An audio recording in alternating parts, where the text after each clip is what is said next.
بسم اللہ الرحمن الرحیم۔ السلام علیکم ورحمۃ اللہ۔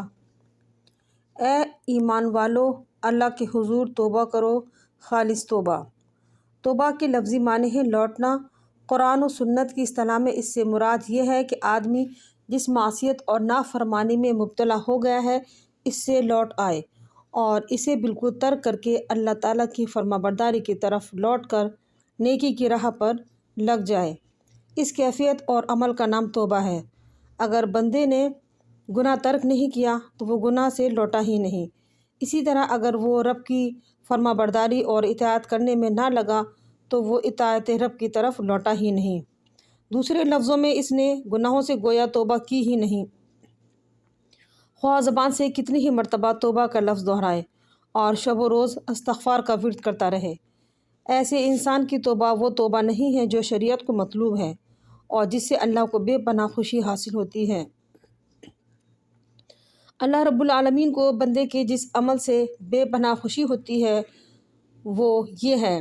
حضرت انس بن مالک رضی اللہ عنہ نبی صلی اللہ علیہ وسلم کے خادم نقل کرتے ہیں کہ رسول اللہ صلی اللہ علیہ وسلم نے فرمایا، اللہ تعالیٰ اپنے بندی کی توبہ پر اس انسان سے بھی زیادہ خوش ہوتا ہے جو جنگل میں اپنی سواری پر سوار تھا، کھانے پینے کا سامان بھی ساتھ تھا کہ اچانک سواری چھوٹ گئی۔ تلاش بسیار کے بعد مایوس ہو کر وہ ایک درخت کے سائے میں لیٹ گیا۔ اسی حالت میں اچانک وہ کیا دیکھتا ہے کہ اونٹنی اس کے پاس آ کھڑی ہوتی ہے۔ چنانچہ وہ اس کی مہار پکڑے ہوئے انتہائی خوشی کے عالم میں کہہ دیتا ہے، اے اللہ، تو میرا بندہ اور میں تیرا پروردگار ہوں۔ انتہائی خوشی کے عالم میں اس نے یہ جملہ کہا۔ یہ مسلم شریف کی حدیث ہے۔ دراصل توبہ نیکی اور بھلائی کی کنجی ہے۔ گناہوں کی آرائش سے اپنی شخصیت کو پاک کیے بغیر یعنی توبہ کیے بغیر انسان پر نیکی کی شاہراہ نہیں کھلتی اور رب کی بارگاہ میں شرف قبولیت کا اعزاز نہیں ملتا۔ شرائط کے اعتبار سے توبہ کی دو اقسام ہیں۔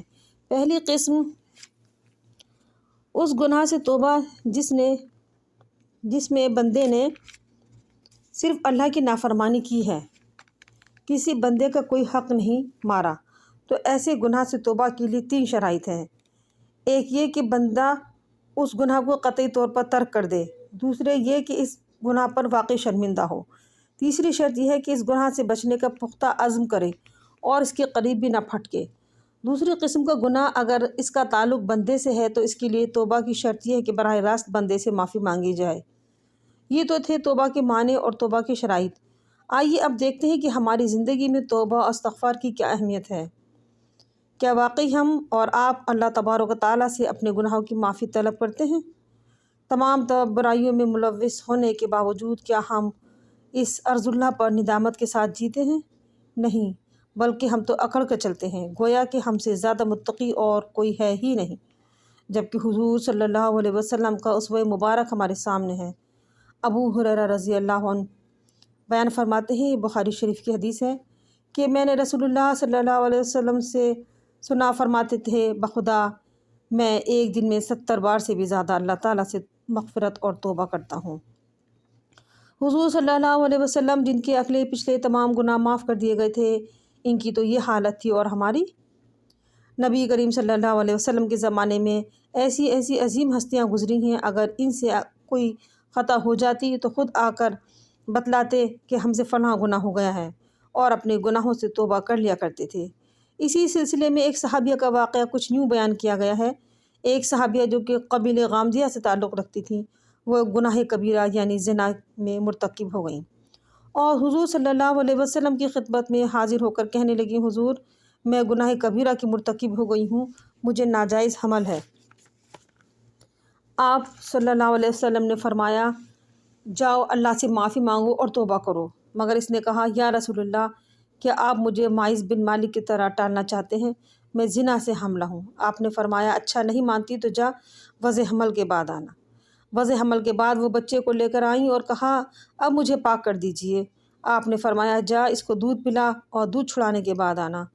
پھر وہ دودھ چھڑانے کے بعد آئیں اور ساتھ میں روٹی کا ٹکڑا بھی لیتی آئیں۔ بچے کو روٹی کھلا کر دکھلایا اور عرض کیا، یا رسول اللہ، اب اس کا دودھ چھوٹ گیا ہے اور یہ دیکھیے یہ روٹی بھی کھانے لگا ہے۔ تب آپ نے بچے کو پرورش کے لیے ایک شخص کے حوالے کیا اور اس کے رجم کا حکم دیا۔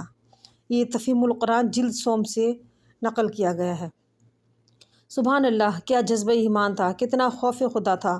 خدا کی اس بندی میں توبہ و استغفار کی کتنی تڑپ پیدا ہوئی کہ خود ہی تشریف لے آئیں، جبکہ وہ بخوبی جانتی تھیں کہ اس گناہ کی سزا رجم ہے، لیکن آپ نے توبہ قبول کر لی اور ایسی پکی اور سچی توبہ کی کہ حضور نے آپ کے لیے فرمایا اس کی توبہ اگر پورے اہل مدینہ پر تقسیم کر دی جائے تو سب کے لیے کافی ہو۔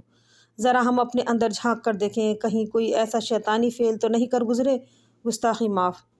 اپنے ارد گرد، آس پاس، اپنے گھر والوں، اپنے محلے کے لوگوں کو توبہ و استغفار کی تلقین کریں۔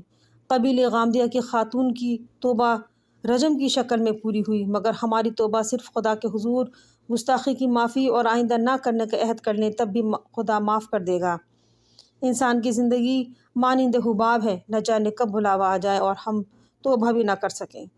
ویسے بھی توبہ تو عالم نزا سے قبل ہی قبول ہوگی۔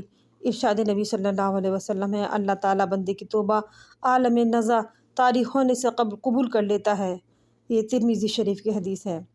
مالک دو جہاں ہم سبھی مسلمانوں کو توبہ استغفار کی توفیق عطا فرمائے، آمین ثم آمین۔ السلام علیکم ورحمۃ اللہ۔